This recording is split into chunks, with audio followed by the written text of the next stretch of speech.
Еще, кстати, видео видел. Там такая ситуация. Американцы приготовили 8 пунктов, 8 мест, которые надо бомбить в России. И почему-то в этом списке наша Ачамчира тоже.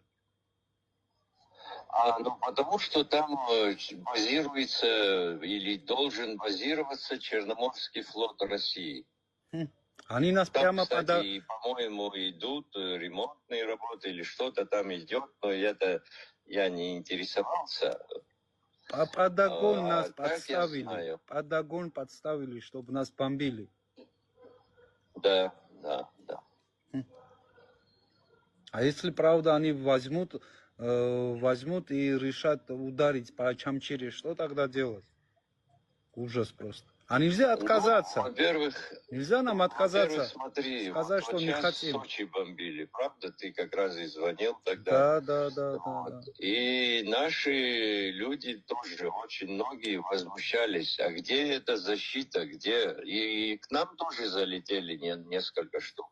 Я знаю. Мимо нас пролетели, говорят. Их там, вроде сбивали, не знаю.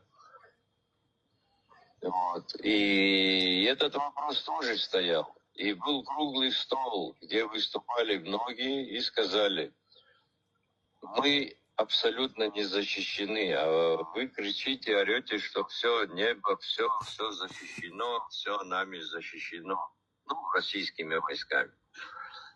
Это тоже вопрос поднимался. Не знаю, я тебе сейчас скажу, если можешь, найди интервью круглого стола, где Аслан Кабахи выступает.